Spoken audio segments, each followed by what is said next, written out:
जो प्रकरण था थाना पूगल में जो दर्ज हुआ था, उसका जो मेन हैंडलर राकेश प्रजापत जो कि पाली का रहने वाला था, उसे भी आज सवेरे हमारी डीएसटी टीम ने और जिला पुलिस ने दस्तयाब कर लिया है और एसएचओ खाजूवाला है उस केस को इन्वेस्टिगेट कर रहे हैं।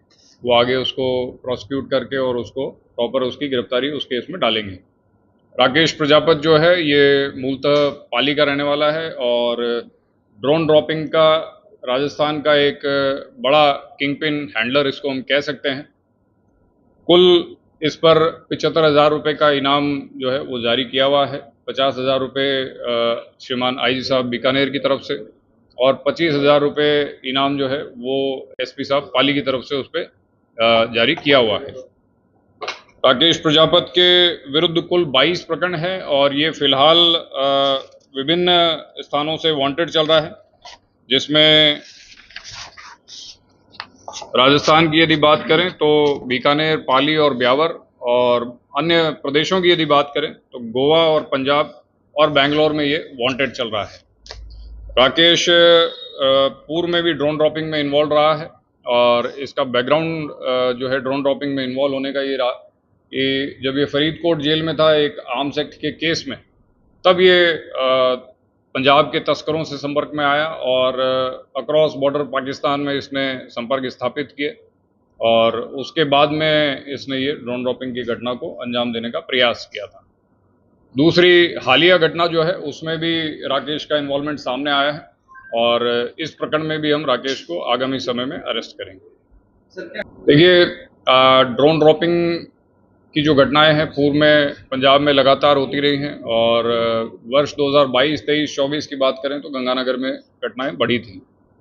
जैसे जैसे घटनाएं बढ़ती हैं और पुलिस इनका अपराधियों का पीछा करती है तो ये भी नई जगह तलाशते हैं और हालिया समय में आपने देखा होगा पिछले वर्ष में और इस वर्ष में भी ड्रोन ड्रॉपिंग की घटनाएं जो हैं वो साउथवर्ड्स यानी दक्षिण की तरफ इसका मूवमेंट हुआ है और खाजूवाला क्षेत्र में कई सारी ड्रॉपिंग्स की घटनाएं हुई हैं। आपने देखा होगा कि मई में गृह मंत्री महोदय की विजिट हुई थी।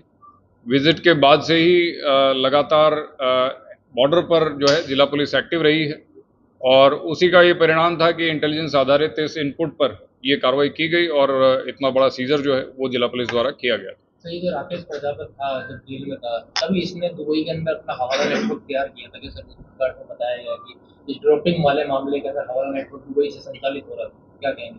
ये राकेश को आज दस्तयाब किया है। राकेश का इंटरोगेशन अभी होना बाकी है। बाकी इस केस में जो हालिया बरामदगी का केस है उसमें यह तथ्य प्रथम दृष्टया ज़रूर सामने आया था कि पंजाब में जो हैंडलर्स हैं वो अपना payment Punjab via Delhi via Dubai होते हुए पाकिस्तान तक ये अपना पेमेंट पहुंचाते हैं। ये तथ्य अभी तक प्रथम दृष्टया जानकारी में आया है। जितने भी ड्रोन ड्रॉपिंग की घटनाओं में अक्यूज पकड़े गए हैं, चाहे वो खेताराम हो, चाहे वो इस प्रकरण में वीरेंद्र पकड़ा गया है या राकेश प्रजापत है, सभी का पूर्व का आपराधिक रिकॉर्ड है। वीरेंद्र भी राकेश का केसवार रहा है पूर्व में चोरी के प्रकरणों में। खेताराम जो है वो भी राकेश का केसवार रहा है और राकेश स्वयं जो है वो अभ्यस्त अपराधी है। इसके ऊपर चोरी के प्रकरण हैं, आर्म्स एक्ट के हैं, एनडीपीएस के हैं, हत्या का प्रयास के मुकदमे हैं। तो ये अभ्यस्त अपराधी है और जो है विभिन्न प्रदेशों में और विभिन्न राजस्थान के विभिन्न जिलों में वांटेड चल रहा है। 10 किलो देखिए, ये जो ऑपरेशन था जैसा मैंने आप सभी के साथ साझा किया था, ऑपरेशन शॉकवेव, ये राजस्थान पुलिस की और बीकानेर पुलिस की स्टैंड अलोन कार्रवाई है, जिसे हमारे यहाँ की साइबर सेल ने, हमारे यहाँ के लोकल ऑफिसर्स ने इसको कल्टीवेट किया और इस पूरे ऑपरेशन को अंजाम दिया। सर, ये जो वीरेंद्र को पकड़ा है और उसके पास में विदेशी हथियार भी बरामद हुआ है, क्या कोई वैसा मकसद था उनका या ये आगे सप्लाई करने जा रहा था या बेच रहा था, क्या था? अभी तक के तथ्य जो पूछताछ में सामने आए हैं वो वीरेंद्र केवल एक फुट सोल्जर है और जो कंसाइनमेंट इनको प्राप्त हुआ था ये इनके द्वारा आगे पंजाब में सप्लाई किया जाना। इनको बीकानेर के कुछ लोगों का सहयोग रहा है या अभी उस अनुसंधान के स्तर पे हम पहुंचे नहीं हैं, यदि ऐसी कोई बात आगे आएगी पूछताछ में या अनुसंधान में तो आप सभी के साथ में हम साझा 15 अगस्त करेंगे। के राज्य स्तरीय कार्यक्रम में भी कोई इसका संबंध हो सकता है, ऐसी संभावना है? फिलहाल ऐसा कोई तथ्य सामने नहीं आया है। सर, राकेश जी फरारी का कैसे पहचान हुआ था, अलग-अलग वेशभूषा में रह रहा था या कैसे ये कर रहा था? क्या ये उन लोगों को जोड़ता था जो बेरोजगार है या जो कैटरिंग का काम करते हैं, क्या उन लोगों को इंसान? देखिए, जैसा मैंने बताया, राकेश एक अभ्यस्त अपराधी है, पूर्व में जेल में रह चुका है, अभ्यस्त अपराधियों के साथ में रहा है, तो फरारी काटने के और पुलिस से बचने के तमाम तौर तरीकों से भली-भांति परिचित था और अपनी लोकेशन को किस प्रकार से छुपाना है या किस प्रकार से मूवमेंट करना है कि जिससे पुलिस से बच सके। ऐसे तमाम प्रयास राकेश ने लगातार किए, लेकिन हमारी टीम की मेहनत से, हमारी साइबर सेल, डीएसटी, इनकी टीम की मेहनत से जो है राकेश को हम आज दस्तयाब करने में सफल हो पाए हैं।